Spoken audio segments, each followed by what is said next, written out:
그때 예수께서 성령에게 이끌리어 마귀에게 시험을 받으러 광야로 가사 40일을 밤낮으로 금식하신 후에 줄인지라. 시험하는 자가 예수께 나와서 가로되 내가 만일 하나님의 아들이여거든 명령하여 이 돌들이 떡덩이가 되게 하라. 예수께서 대답하여 가라사대 기록되었으니 사람이 떡으로만 살 것이 아니오 하나님의 입으로 나오는 모든 말씀으로 살 것이라 하였느니라 하시니, 이에 마귀가 예수를 거룩한 성으로 데려가다 성전 꼭대기에 세우고 가로되 내가 만일 하나님의 아들이여든 뛰어내리라 기록하였으되 저가 너를 위하여 그 사자들을 명하시리니 저희가 손으로 너를 받들어 발이 돌에 부딪히지 않게 하리로다 하였느니라. 예수께서 이르시되 또 기록되었으되 주 너의 하나님을 시험치 말라 하였느니라 하신대, 마귀가 또 그를 데리고 지극히 높은 산으로 가서 천하 만국과 그 영광을 모여 가로되 만일 내게 엎드려 경배하면 이 모든 것을 내게 주리라. 이에 예수께서 말씀하시되 사단아 물러가라 기록되었으되 주 너의 하나님께 경배하고 다만 그를 섬기라 하였느니라. 이에 마귀는 예수를 떠나고 천사들이 나와서 수종드니라. 아멘. 아멘. 네, 이 시간에는 우리 시험 시리즈 오늘 세 번째 시간이죠. 오늘 마지막입니다. 시험에 대해서는요. 그래서 시험을 잘 이겨내려면 우리 지난주에 같이 말씀을 들었는데 오늘 좀 더 구체적으로 시험을 이기는 방법에 대해서 하나님 말씀을 듣기 원합니다. 지난주에는요. 저희들이 시험을 이기려고 한다면 어떻게 해야 되느냐. 생명의 면류관을 바라봐야 된다. 시험을 잘 이기려면 그 시험 끝에 우리에게 주시는 생명의 면류관, 하나님의 축복을 바라봐야 된다. 그리고 시험이 하나님께서 주신 것이다. 시험의 출처를 잘 알아야 된다. 그런 말씀을 들었습니다. 그리고 시험이 왔을 때, 그 시험에 빠졌을 때 나에게 닥칠 참혹한 결과를 우리가 한번 생각을 해야 된다. 그래야 우리는 시험에서 이겨낼 수 있다라고 하는 말씀을 드렸습니다. 오늘은 조금 더 구체적으로, 그렇다고 한다면 우리가 어떻게 그 방법, 그 세 가지 방법에서 조금 더 구체적으로 시험을 잘 이겨낼 수 있는지, 시험이 올 때 그 시험을 어떻게 극복할 수 있는지 말씀을 듣기를 원합니다.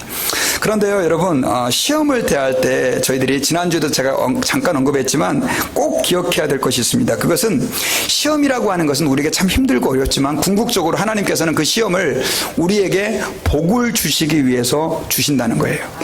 특별히 여러분 오늘 본문에서 사실은 예수님께서 성령에게 이끌려 마귀에게 시험을 받으셨다, 이렇게 마태복음 4장은 시작이 되거든요.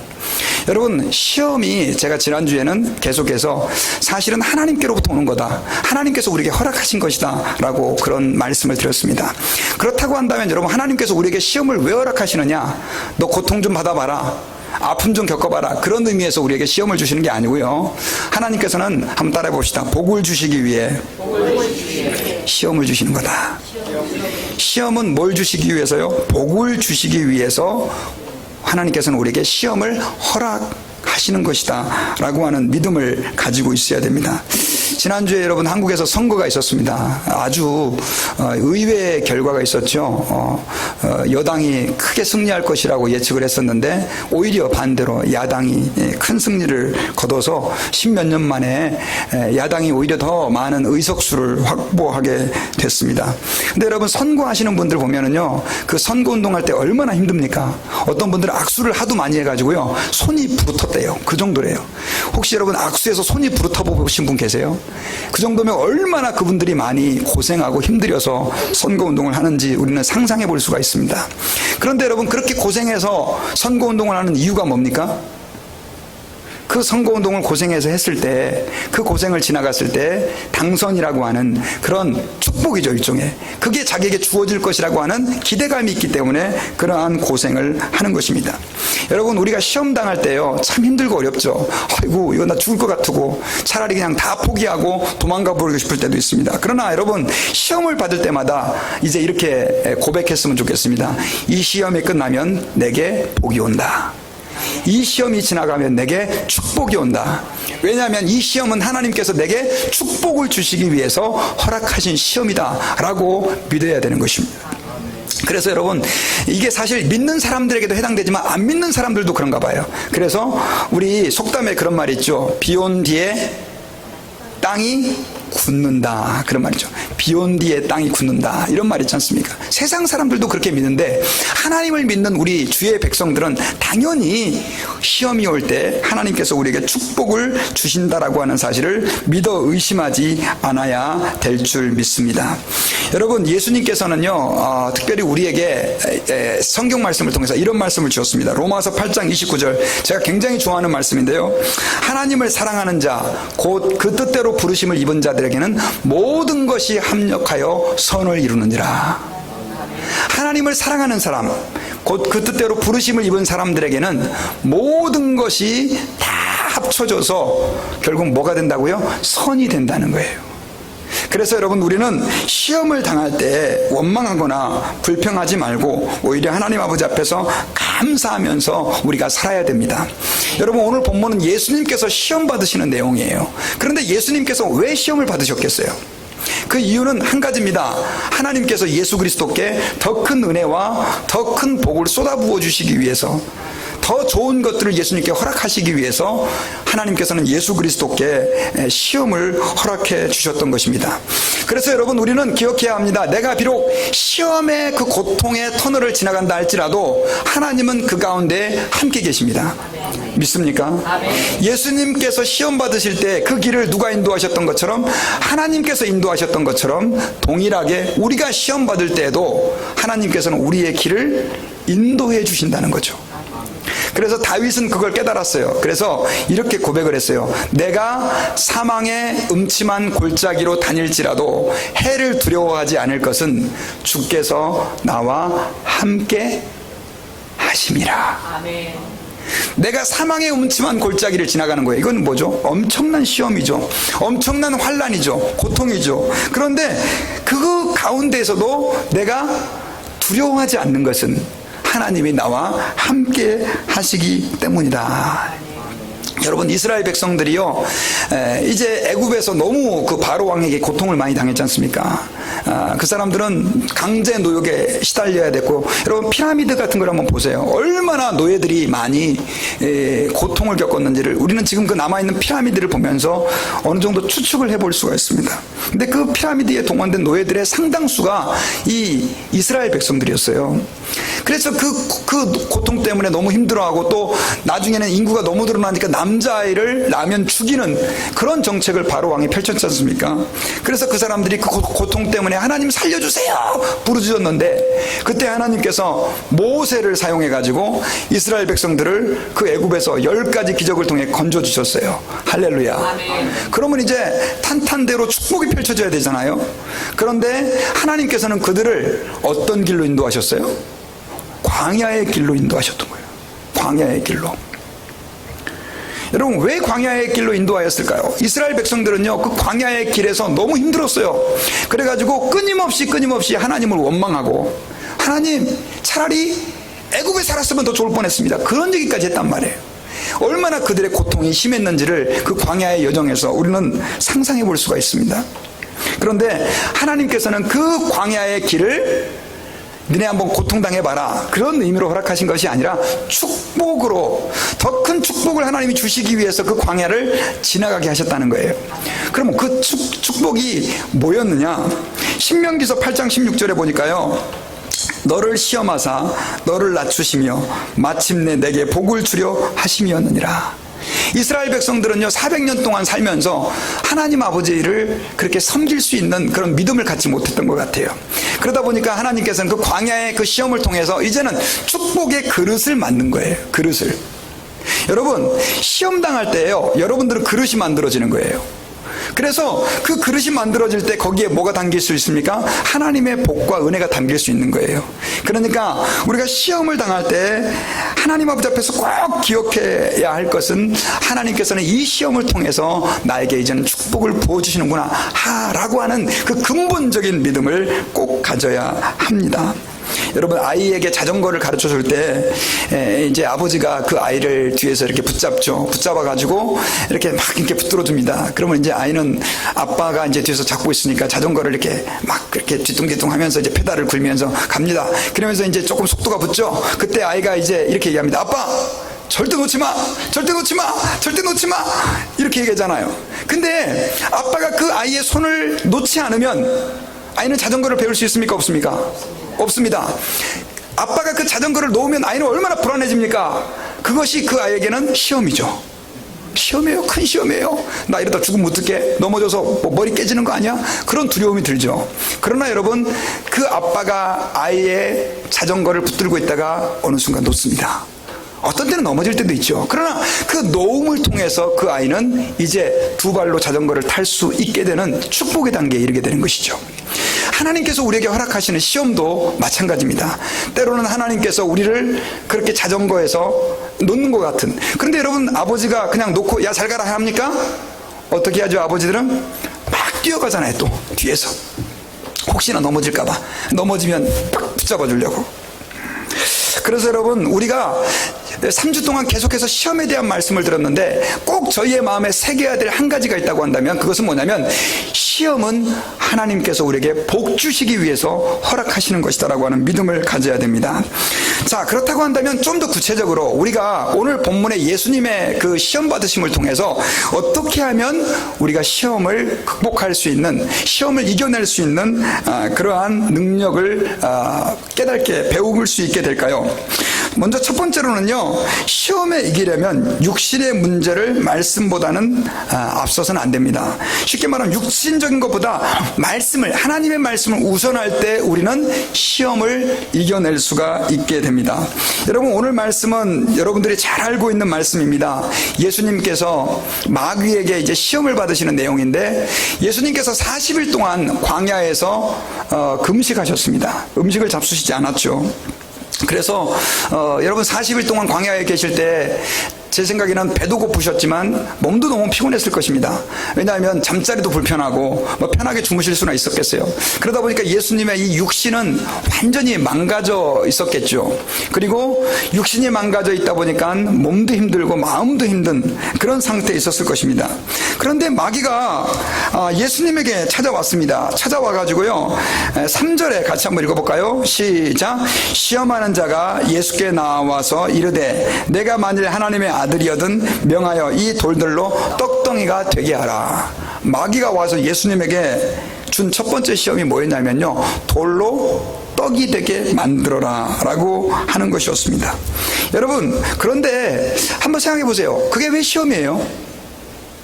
배고픈 예수님이 돌 가지고 떡을 만들어 드셨어요. 예수님은 사람이기도 하셨지만 100% 하나님이라고 그러셨잖아요. 그러니까 예수님은 전지전능하신 분이세요. 돌로 떡을 만드실 수 있어요, 없어요? 있죠. 그런데 예수님이 돌로 떡을 그 당시 뭐죠, 이렇게 돌은, 떡은요, 지금 말하면 그 똘띠와 같이 이렇게 동그랗게 생겼어요. 그러니까 광야에 있는 넓적한 돌이 어쩌면 그 떡으로 이렇게 보일 수도 있는 그런, 너무 몸도 힘들고 그러니까 아마 그런 마음도 예수님께서 드셨는지 모르겠어요. 근데 그 마음에 마귀가 야, 이 돌 가지고 떡을 만들어 먹어라 라고 시험을 한 것입니다. 여러분, 그런데 그 돌을 가지고 떡을 만들어 먹는 것이 과연 왜 시험이냐는 거예요. 그냥 드시면 되지. 그런데 여러분, 사실은 여기서 마귀의 시험의 정체는 뭐냐면요, 네가 네 능력을 가지고 너의 줄인 배를 채우라는 거예요. 네가 하나님의 아들이라고 한다면 네가 네 능력을 가지고 너의 줄인 배를 채워라. 여러분, 여기서 특별히 배고픈 예수님의 상태는 이렇게 우리가 비유해 볼 수 있어요. 육신의 문제에 지금 고통받고 있는 예수님. 여러분, 예수님은 지금 뭐 때문에 제일 힘듭니까? 배고픈 것 때문에 제일 힘들잖아요. 그런데 사실은 여러분, 우리가 이 땅을 살아갈 때 배고픔의 문제만 우리를 힘들게 하는 것이 아닙니다. 많은 사람들이 지금 배고픔의 문제 갖고 힘들어하는 사람도 있지만 옷을 입는 문제, 또 주거하는 문제, 우리는 지금 선진국에 살고 있어서 별로 그 문제를 이렇게 못 경험하고 살지만 전 세계 절반 이상의 사람들은요, 지금 먹는 것 문제, 입는 것 문제, 그 다음 또 살아야 될 그 주거의 문제 가지고 엄청나게 고통을 당하고 있습니다. 근데 여러분, 오늘 마귀가 시험하는 건 뭐냐면요, 지금 예수님에게 네가 네 능력을 가지고 그것들을 채우라는 거예요. 너의 의식주의 문제를 해결하라는 거예요. 여러분, 이게 시험입니까? 우리가 생각할 때는 어쩌면 너무나 당연한 문제인 것 같습니다. 그러나 그것이 사실은 예수님에겐 시험이었어요. 왜 시험이었느냐?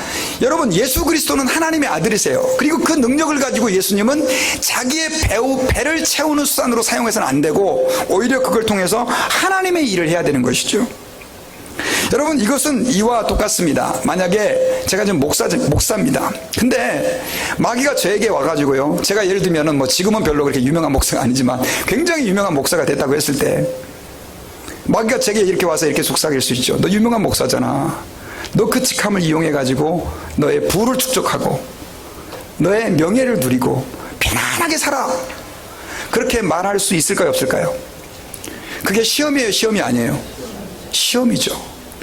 글쎄요, 목사에게 다가온 그 시험과 예수님에게 다가온 그 시험을 같은 선상에 놓고 비유할 수는 없지만 본질적인 면에서는 같은 거라는 것이죠. 여러분, 목회자는 하나님 앞에 자기의 생을 드릴 때 그 목회의 능력을 가지고 자기의 배를 채워서는 안 돼요. 하나님이 주시는 것 갖고 먹고 사는 거예요. 그래서 세상 일 다 포기하고 목회자의 길을 들어선 거예요. 그렇지 않습니까? 근데 목회자가 그 목회를 이용해가지고 돈을 걷어들이고 자신의 재산을 축적하고 그렇게 해서 부를 축적하고 있다고 한다면 그것은 목회자가 시험에 빠진 거예요. 어떤 시험이요? 이 세상의 육신적인 필요에 자기의 마음을 다 빼앗겨 버린 것이죠. 오늘날 여러분, 왜 교회가 이렇게 됐습니까? 제가 볼 때는 그것은 목사의 문제입니다. 참 부끄럽고 죄송하죠. 그리고 선교사로 가신 분들도 그런 분들이 계세요. 선교사로 가신 분들이 열심히 사람들하고 사진 찍어가지고 그 다음에 뭐예요? 선교비 모금해갖고 그걸로 자기의 배를 채우는 거예요. 맨날 여행 다니고. 죄송합니다. 그런 분들이 아니고 정말 순수하게 선교사에 가시는 분들이 많이 계신데 지금 그런 사역자들이 너무 많아요. 여러분, 근데 우리는 그분들을 손가락질 할지 모르겠지만 막상 여러분들이 한번 하나님이 주시는 것 갖고 내일 먹고 살아야 된다라고 한번 생각해 보세요. 우리는 그 유혹에 빠질 수밖에 없어요. 그래서 여러분, 이 시험은 우리의 의식주의 문제가 우리의 삶에 어떤 위치에 있어야 되는지를 저희들이 분명하게 기억해야 된다는 거예요. 여러분, 그러면 이것은 목회자들과 선교사들에게만 해당되는 얘기냐? 그렇지 않습니다. 여러분들도 마찬가지입니다. 여러분, 하나님께서는요, 목사와 그 다음에 선교사를 부르신 것처럼 여러분들도 하나님이 부르셨어요. 여러분들이 주님의 자녀가 되었다고 한다면 이제 여러분들은요, 죄송합니다, 먹고 사는 문제 가지고 여러분들의 마음을 빼앗겨서는 안 됩니다. 저와 여러분들의 마음이 어디에 머물러 있어야 되느냐? 주님의 말씀과 하나님의 뜻을 행하는 곳에 있어야 된다는 거예요. 그렇게 할 때 여러분들이 하나님께서 여러분들의 직장도 책임져 주시고 건강도 책임져 주시고 가정도 책임져 주시는 거예요. 예수님께서는 말씀하셨어요. 공중에 날아가는 새를 봐라. 열심히 수고해서 농사 안 지어도 먹고 살지 않느냐? 들의 백합화를 봐라. 그 백합화가 솔로몬이 입었던 옷보다 더 이쁜 옷을 입고 있지 않냐? 틀립니까? 맞는 말이잖아요. 그러면 여러분, 이 말씀을 오해하면 목사님 그러면은 직장이고 뭐고 다 때려치고 그렇게 살아야 되나요? 그런 의미는 아니에요. 왜 주님이 그런 말씀하셨느냐? 사람들이 너무나 먹는 것, 입는 것, 사는 거에 마음을 빼앗기니까 본질적으로 하나님을 바라볼 수가 없게 된 거예요. 하나님의 말씀을 따라 사는데 제일 큰 문제가 뭐냐? 우리의 먹는 것, 입는 것, 사는 것의 문제예요. 어떤 사람은 여러분 집을 사기 위해서, 더 큰 집을 얻기 위해서 신앙생활을 못하잖아요. 조금 더 돈을 더 모으기 위해서, 조금 더 브랜드, 비싼 옷을 입기 위해서 하나님 앞에서 말씀대로 살지 못하는 사람이 오늘날 얼마나 많이 있습니까? 여러분, 여러분들이 또 제가 이 시간 믿어야 될 것이 무엇이냐? 하나님의 말씀대로 살면요, 하나님이 우리 생애를 책임져 줍니다. 아멘 소리가 조금 시원찮으시네요. 진짜 믿어야 됩니다. 예, 저도 믿어야 돼요. 저도 믿어야 되고 여러분들도 믿어야 되고. 그래서 예수님께서는요, 그 마귀의 시험에 이렇게 말씀하셨죠. 우리 4절, 우리 액센트를 줘서 크게 한번 읽어봅시다. 시작. 예수께서 대답하여 이르시되 기록되었을 때 사람이 떡으로만 살 것이 아니요 하나님의 입으로부터 나오는 모든 말씀으로 산다. 사람은 떡으로만 사는 존재가 아니라는 거예요. 뭘로 살아요? 하나님의 입에서 나오는 말씀으로 살게 된다는 거예요. 여러분, 떡만 드셔가지고는 못 삽니다. 아유, 목사님 오늘 저 밥 잘 먹고 잘 살아요. 여러분, 밥만 가지고 사는 존재가 아니에요. 왜냐하면 하나님께서 아담과 하와를 만드실 때, 사람을 만드실 때, 자, 아담을 뭘로 만드셨죠? 하나님이 흙으로 만드셨죠. 흙으로 만드시고 그 흙은 뭐가 되냐면 육체가 됐어요. 근데 인간은 거기서 끝난 존재가 아니에요. 그 흙으로 만든 육체에 하나님이 뭘 불어넣었습니까? 생기를 불어넣었어요. 생기. 그 생기가 뭐냐? 영혼입니다. 스피릿이라고 하는 영혼이에요. 근데 여러분, 이 육체는요, 밥만 먹으면 살아요. 절대 안 죽습니다, 여러분. 그러나 우리 인간이 밥만 먹는다고 사는 존재가 아니라는 거예요. 우리 인간은 뭐가 있어요? 영혼이 있기 때문에 그 영혼이 뭘 먹어야 돼요? 하나님의 말씀을 먹어야 되는 거예요. 말씀을. 여러분들이 그래서 오늘 이 비를 뚫고 여기 와 계신 거예요. 하나님의 말씀이 우리의 영혼을 살게 만들고 그 하나님의 말씀이 우리의 영혼의 생명의 그 근거가 된다라고 하는 것입니다. 그래서 주님께서 그런 얘기를 하는 거예요. 그런데 여러분, 사람들은 말씀은 이순이에요. 항상. 말씀은 뭐 들으면 좋지, 하나님 말씀 뭐 읽으면 좋지. 근데 여러분, 아니에요. No way. 따라합시다. 말씀이 먼저다. 그래서 밥을 굶어도 말씀은 읽으셔야 돼요. 예. 밥은 굶어도 예배 와서 하나님 말씀을 들어야 되는 거예요. 그래야 여러분들의 영혼이 살고요, 주님께서 말씀하신 그 말씀이 거짓말이 아니라고 한다면 우리가 그렇게 살면 주님이 우리의 필요들과 삶들을 책임져 주셔요. 필요한 것들을 공급해 주시는 줄 믿습니다. 그래서 여러분, 베드로는요 이렇게 얘기했어요. 밤새도록 고기를 잡았는데 고기를 하나도 못 잡은 거예요. 베드로는요 아주 숙련된 어부였어요. 그런데 예수님께서 베드로에게 오셔가지고 깊은 데로 가서 그물을 내려라. 근데 깊은 데는 고기가 많은 곳이 아니에요. 예수님께서 이상한 말씀을 하시는 거예요. 여러분 같으면 순종할 수 있겠습니까? 베드로는요 아주 베테랑 어부예요. 그런데 베드로가 그때 이렇게 고백하죠. 밤새도록 잡은 것이 없지만 내가 말씀에 의지하여 그물을 내리리라. 뭐에 의지하여? 말씀에 의지하여 그물을 내리리라. 여러분, 하나님의 말씀으로 사는 사람들은 이렇게 사는 거예요. 내가 이 땅에서 내 방법과 내 능력으로 해봤더니 안 됐는데, 그랬는데 하나님 말씀에 이렇게 하라 그러니까 내가 한번 그 말씀대로 살아봐야 되겠다 결정하는 거예요. 여러분, 말씀대로 살라고 한다면 반드시 우리는 뭘 감수해야 되냐면 손해를 감수해야 돼요. 뭘 감수해야 돼요? 손해를 감수해야 돼요. 근데 말씀대로 살아서 망한 사람이 없어요. 만약에 말씀대로 살아서 망했으면 기독교는 이미 교회는 다 문 닫았어요. 말씀대로 살았더니 망할 것 같은데 안 망하는 거예요. 베드로는 어떻게 됐습니까, 여러분? 배 가득 차도록 고기를 잡았어요. 할렐루야. 우리가 그래서 하나님의 말씀으로 양식을 삼고 살아야 됩니다. 여러분, 여러분들의 직장 문제요, 중요한 문제죠. 먹고 살아야 되니까. 그러나 여러분, 그 직장 문제를 결정하시는 분이 누굽니까? 하나님이에요. 내가 이 직장에서 잘리면 나 어떻게 먹고 살아? 내가 이 직장 그만두면 나 어떻게 살아? 걱정하지 마세요, 여러분요. 하나님께서 책임져 주셔요. 이거 참 기본적인 문제입니다. 근데 제가 말은 쉽게 하죠. 이거 힘든 문제잖아요. 그죠? 그런데 여러분, 우리가 하나님 아버지 앞에서 말씀대로 내 직장에서 한번 살아보세요.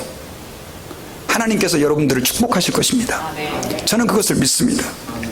여러분들의, 특별히 젊은 사람들 결혼 문제, 또 학생들은 공부하는 문제, 내가 언제 말씀을 읽고 성경 공부할 시간이 어디 있어요? 교회에 내가 지금 얼마나 많은 시간을 공부해야 되는데, 나 지금 좋은 대학교 가야 되는데, 나는 지금 성공해야 되는데, 나름대로 이렇게 공부하는 아이들 있죠? 여러분, 절대로 하나님 길 안 열어줍니다.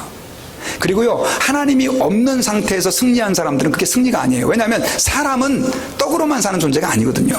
돈 많이 번다고 그 사람이 괜찮은 사람입니까? 아닙니다, 여러분. 어쩌면 좀 불쌍한 사람일 수도 있어요. 그래서 우리는 하나님 아버지 앞에서 기억해야 됩니다. 이 세상의 삶의 문제를 이기기 위해서는 삶의 문제 중요하죠. 아예 다 포기하고 살라는 거 아니에요. 포기하고 살라는 데는 이단이에요. 이단. 예. 야, 우리 다 버리고 여기 숲에 와서 살자. 교회 모여서 살자. 그거 성경적인 거 아니에요. 우리 직장도 있어야 되고 가정도 있어야 돼요. 그러나 뭐가 우선돼야 된다? 말씀이 우선이 돼야 우리는 시험에서 이길 수 있어요. 두 번째로는요, 하나님 아버지 앞에서 우리가 꼭 가져야 될 마음이 뭐냐면은요, 인정받고 싶은 마음을 극복해야 됩니다. 한번 따라해 봅시다. 인정받고 싶은 마음을 극복해야 된다. 여러분, 시험을 당했다, 이런 사람들의 상당수가 인정을 못 받아서 생긴 시험일 수도 있어요. 여러분, 예수님께 두 번째 시험을 마귀가 하는데, 그 두 번째 시험은 뭐냐면 마귀가 예수님을 거룩한 성 꼭대기로 데리고 갑니다. 5절에 보니까요. 그리고 성전 꼭대기에 세웁니다, 예수님을. 그리고 뭐라고 얘기합니까? 6절 같이 읽어봅시다. 시작. 이르되 내가 만일 하나님의 아들이여든 뛰어내리라. 기록되었을 때 그가 너를 위하여 그의 사자들을 명하시리니 그들이 손으로 너를 받들어 발이 돌에 부딪히지 않게 하리로다. 시편 91편 말씀을 마귀가 인용을 해요. 여러분, 이 마귀가 얼마나 머리가 좋은지 아세요? 예수님께서 신명기 8장 말씀을 가지고 마귀의 첫 번째 유혹, 네 능력으로 네 배를 채워라, 물리쳤잖아요. 뭐라고 물리쳤죠? 사람이 떡으로만 살 것이 아니라. 신명기 말씀을 가지고, 여러분, 마귀의 시험을 이기는 거는요, 말씀이에요. 그래서 말씀을 꼭 마음에 가지고 있어야 돼요. 사람이 떡으로만 사는 것이 아니라 하나님의 말씀으로 산다. 사탄아 물러가라. 그러니까 마귀가 깨갱하고 도망갔어요. 근데 이번에 또 왔어요. 이번에는 마귀가 뭐라고 하냐면 하나님의 말씀을 가지고 예수님을 공격해요. 그 하나님의 말씀은 시편 91편 말씀인데 뭐냐면 그가 너를 위하여 그의 사자들을 명하사 그들이 손으로 너를 받들어 발이 돌에 부딪히지 않게 한다. 그러니까 쉽게 말하면 하나님의 천사들이 너를 붙잡아 줄 것이라고 시편에 기록됐으니까 네가 하나님의 아들이면 한번 뛰어내려 봐라 이거예요. 네가 하나님의 아들이면 하나님이 너를 붙잡아 주는지 한번 시험해 봐라 이거예요. 여러분, 만약에 예수님께서 성전 꼭대기에서 뛰어내렸다고 칩시다. 돌아가실까요? 살까요? 질문이 너무 어렵습니까? 사신다고 믿으세요? 뭐 두말하면 잔소리죠. 왜냐하면 예수님은 무리로 걸으셨잖아요. 그게 사실이라면 성전 꼭대기에서 뛰어내린다고 그래서 뭐 큰 문제가 생기겠습니까? 당연히 천사가 와서 붙들어 주죠. 근데 한번 생각해 보세요. 예수님께서 공생의 사역을 이제 시작한단 말이에요. 복음을 전하려고 이제 시작하시는 단계인데 성전에서 사람들이 수천 명이 보는 앞에서 탁 뛰어내렸는데 슉 내렸어요. 하나도 안 다쳤어요. 사람들이 예수님을 메시아로 인정할까요, 안 할까요?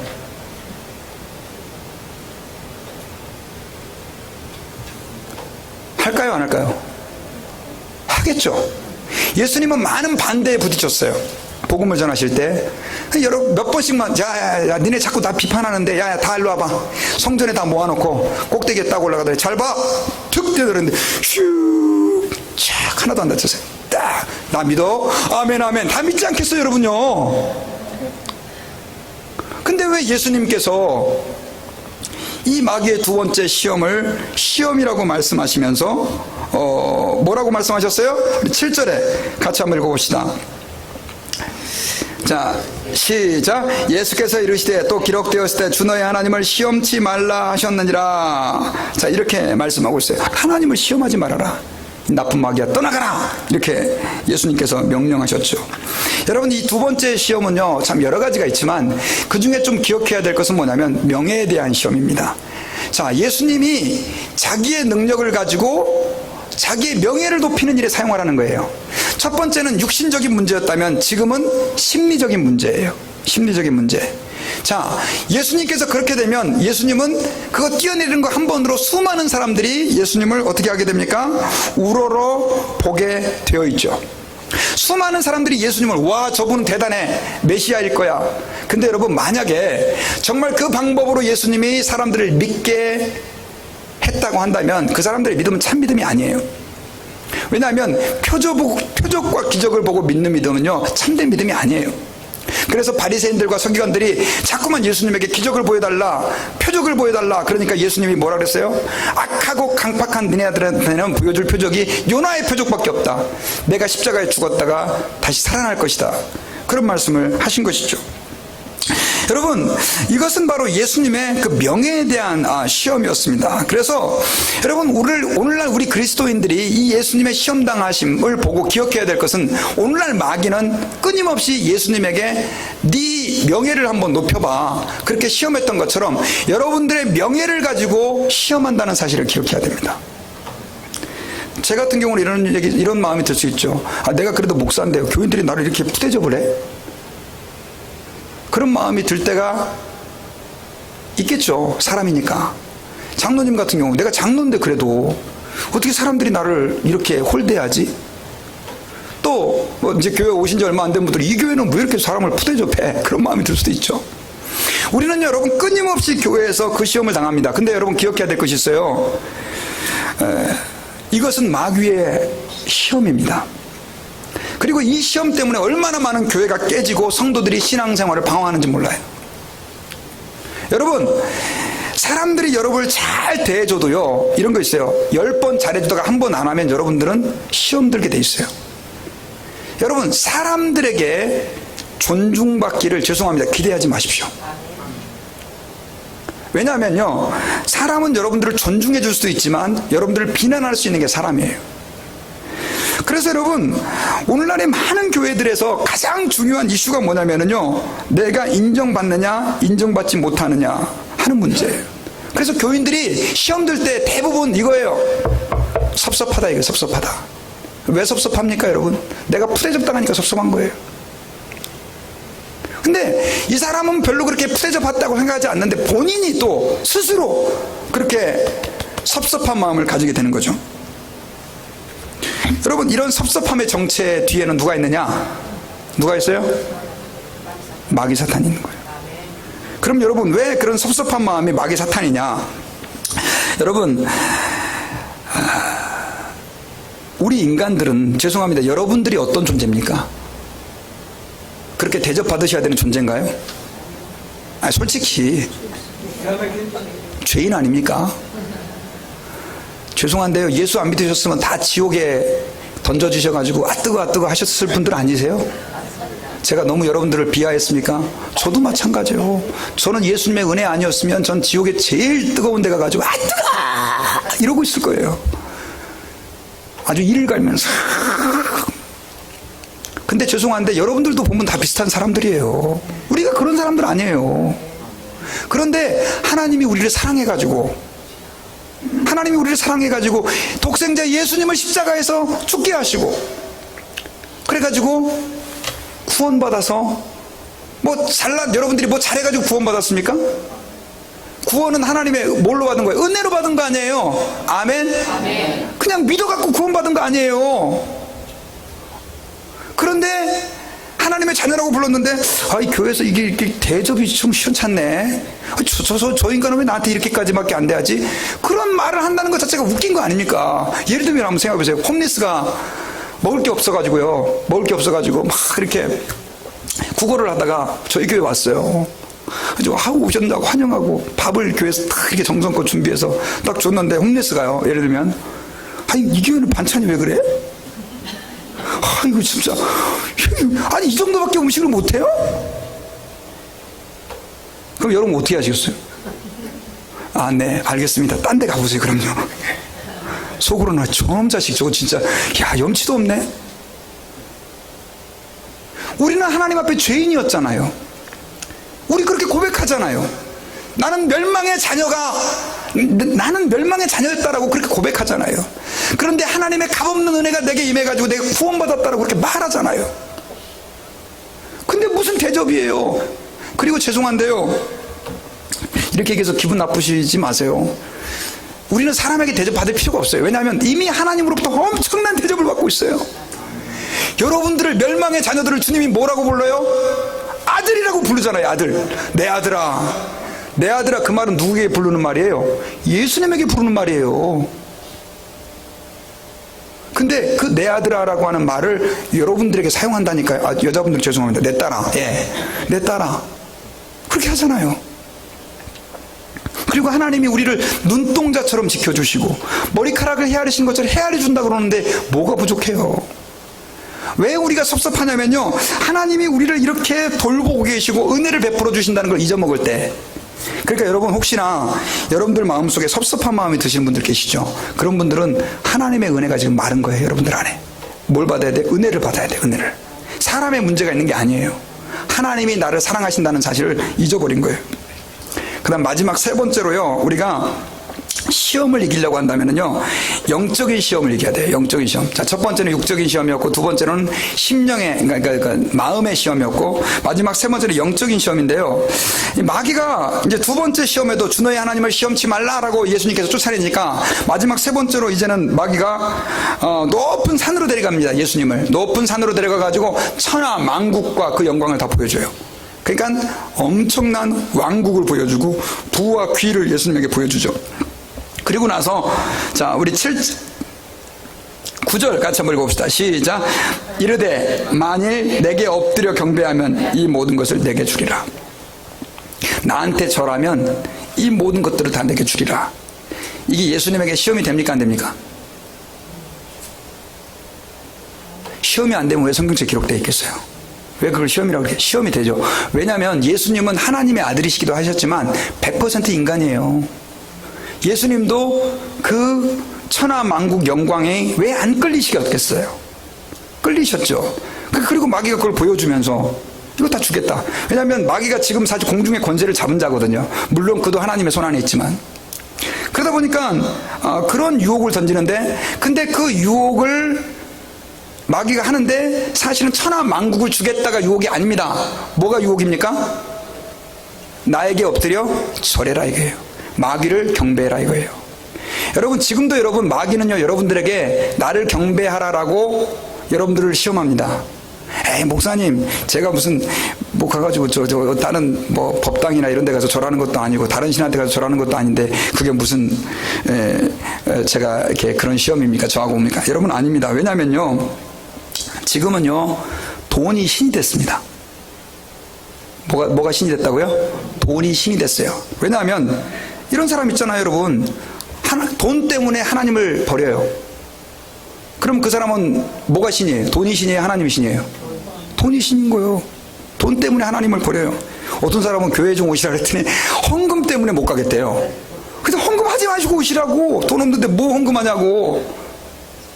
예. 네. 근데 여러분, 하나님이 우주의 주인이시면 죄송한데 헌금 몇천 불 몇만 불 내는 것도 아니잖아요.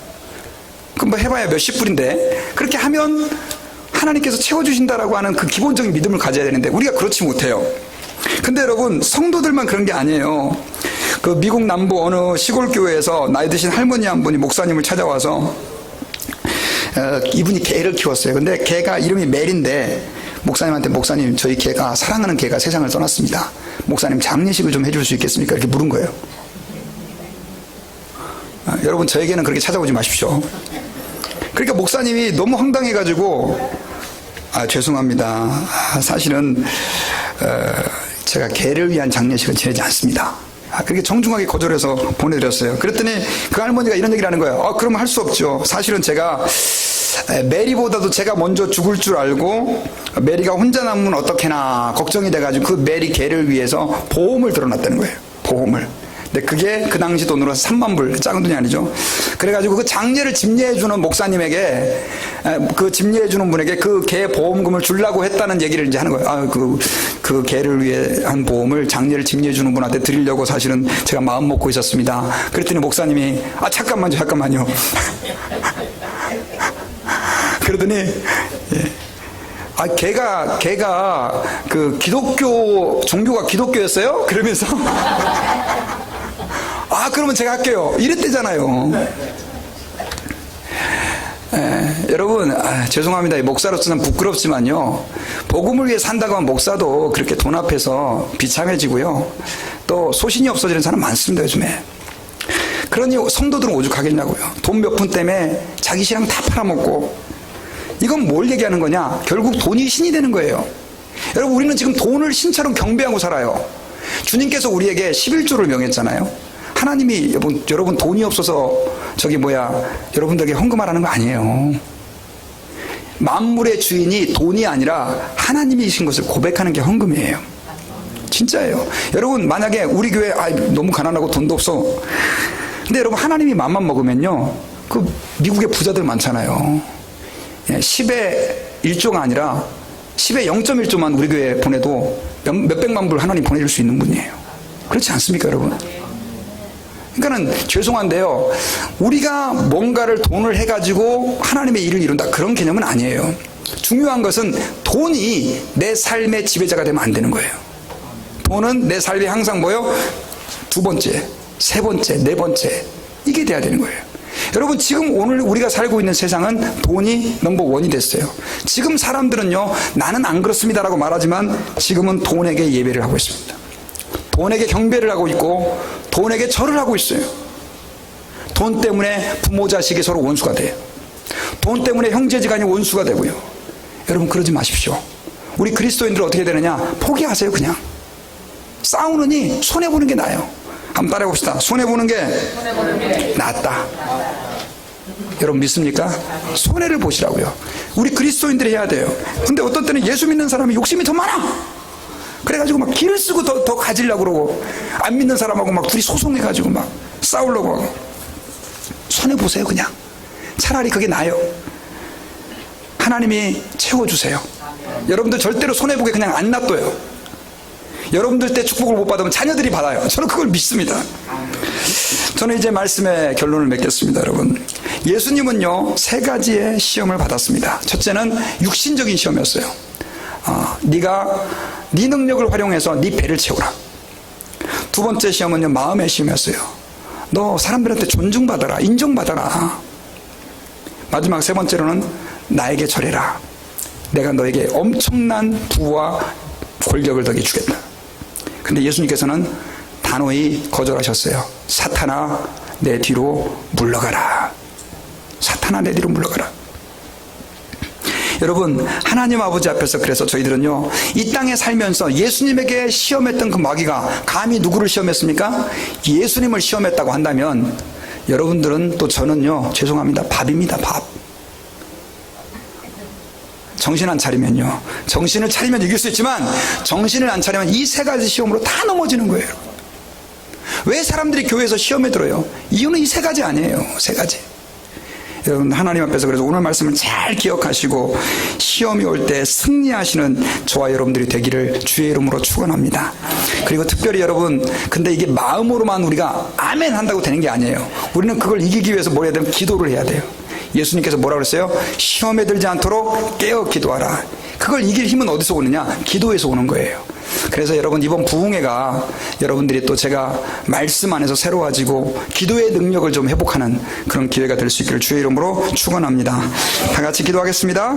존귀하신 하나님 감사합니다. 오늘 말씀을 통해서 저희들이 하나님 아버지 앞에서 예수님께서 시험당하신 것을 보면서 우리가 어떻게 시험을 이겨낼지를 깨닫게 하심을 감사합니다. 주여 저희에게도 예수님께서 당하셨던 그 시험이 늘 우리를 엄습해 옵니다. 저희들을 공격해 옵니다. 넘어지지 않도록 지켜주시고 늘 승리할 수 있도록 주의 성령께서 저희들을 붙들어 주시옵소서.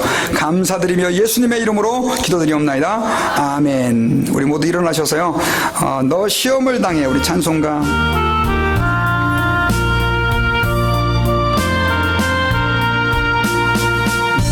시험을 당해 엄죄치 말고 너 용기를 다해 곧 물리처럼 너 시험을 이겨 새 힘을 얻고 주 예수를 믿어 늘 승리야. 아멘.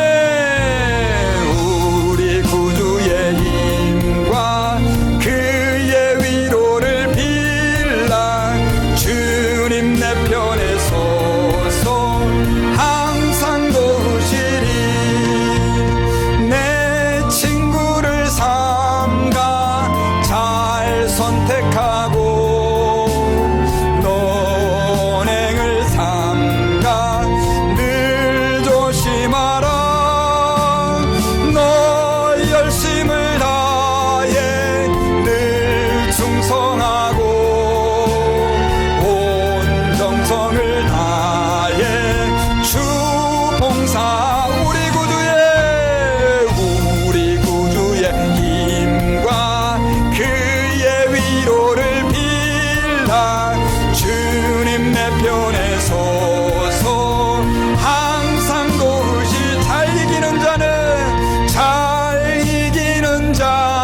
보내소서.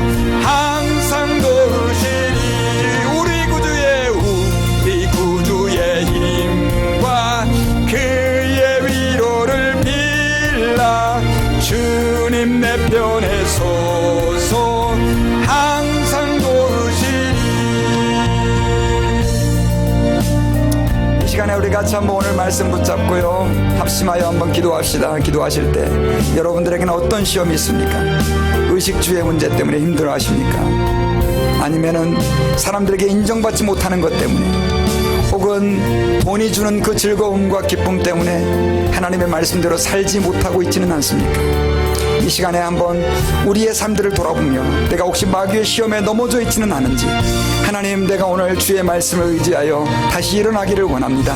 주님, 시험에서 승리할 수 있는 믿음을 제게 주셔서 날마다 하나님의 영광을 우리가 속한 가정에서 또 직장에서 드러내며 살 수 있도록 은혜를 베풀어 달라고 우리 말씀 붙잡고 우리 다 같이 합심하여 통성으로 기도하겠습니다. 존귀하신 하나님 아버지, 감사합니다. 오늘 말씀을 통해서 우리가 하나님 아버지 어떻게, 왜 하나님 아버지 시험에서 이겨내야 하는지, 어떠한 시험이 우리를 공격하고 넘어지게 하는지를 깨달았사오니 하나님, 저희들로 하여금 승리하게 하여 주시옵소서. 아버지 하나님, 저희들로 하여금 깨닫게 하셔서 오늘도 하나님 아버지 넘어지지 않게 하시고, 하나님 아버지 내일도 넘어지지 않게 하시고, 날마다 승리하며 전진하는 저희들의 믿음이 되게 하여 주시옵소서. 사람 때문에 때로는 우리가 섭섭할 때가 있습니다. 하나님 아버지여, 때로는 세상에 주는 그 하나님 아버지 물질이 주는 기쁨과 안락함에 우리의 마음을 빼앗길 때가 있습니다. 하나님 도와주시고 함께 해주셔서 저희들이 주의 말씀에 더 위에 굳게 서게 하시고, 하나님 아버지의 말씀 안에서 날마다 승리하며 주의 영광 나타낼 수 있도록 주여 도와주시옵소서. 감사합니다. 오늘도 우리 모든 성도들 승리케 하여 주시는 하나님을 찬양합니다. 말씀으로 우리를 붙들어 주셔서 시험에 들지 않도록 깨어 기도하는 저희들이 되게 하시고, 특별히 하나님의 보응회를 통하여 우리의 삶이 주님 앞에서 새로워지는 놀라운 축복의 역사를 허락하여 주시옵소서. 그리하여 우리의 삶을 하나님 아버지 온전히 주님이 붙드시고 이끄시는 승리와 전진의 삶만이 있게 하여 주시옵소서. 감사 찬양 드리며 모든 말씀을